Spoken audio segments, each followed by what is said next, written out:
सिंह यादव के निधन से मैनपुरी सीट पर हो रहे उपचुनाव में सपा से अखिलेश यादव की पत्नी डिंपल यादव चुनावी मैदान में हैं, तो बीजेपी से पूर्व सांसद रघुराज शाक्य प्रत्याशी हैं। मैनपुरी लोकसभा सीट पर तकरीबन 3 दशक से सपा का कब्जा है और मुलायम परिवार के लिए यह सीट लॉन्चिंग पैड रही है।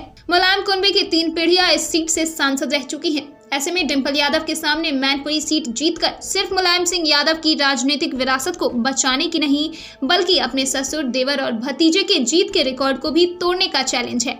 सपा के गठन के बाद पहली बार हुए लोकसभा चुनाव में मुलायम सिंह यादव उतरे थे और 4 बार सांसद रहे। मुलायम सिंह ने इस दौरान जीत के कई रिकॉर्ड कायम किए। इसके अलावा उनके भतीजे धर्मेंद्र यादव और पोते तेज प्रताप यादव मैनपुरी सीट से जीतकर सांसद पहुंचे। सैफई के यादव परिवार से 3 सदस्यों ने चुनाव लड़ा, लेकिन सबसे ज्यादा वोटों से जीतने का रिकॉर्ड मुलायम सिंह यादव के पास ही है। मुलायम सिंह के निधन के बाद डिंपल यादव मैनपुरी सीट से सपा उम्मीदवार के तौर पर चुनावी मैदान में उतरी हैं। इस तरह से उनके सामने अपने ससुर मुलायम सिंह राजनीतिक विरासत को आगे बढ़ाने की चुनौती है।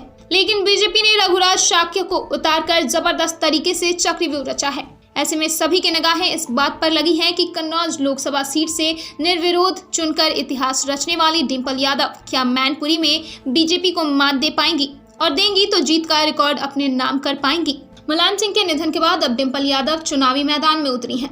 नेताजी की कर्मभूमि मैनपुरी से उपचुनाव लड़ रही डिंपल यादव की राह आसान करने के लिए अखिलेश यादव घर घर दस्तक दे रहे हैं। इतना ही नहीं, अखिलेश यादव ने मैनपुरी सीट पर बीजेपी के सियासी चक्रव्यूह को तोड़ने और डिंपल को रिकॉर्ड वोटों से जिताने के लिए पार्टी नेताओं की पूरी सेना उतार रखी है।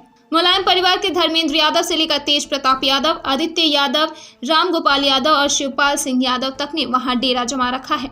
मैनपुरी सीट पर सपा और बीजेपी के बीच सीधी लड़ाई है, क्योंकि कांग्रेस और बसपा ने अपने अपने कैंडिडेट नहीं उतार रखे हैं। ऐसे में डिंपल के लिए यह सीट और भी चुनौतीपूर्ण बन गई है, क्योंकि मैनपुरी सीट पर 2 लाख दलित वोट हैं और बसपा को इस सीट पर ज्यादा से ज्यादा 30% वोट मिला है, तो कम से कम 10%।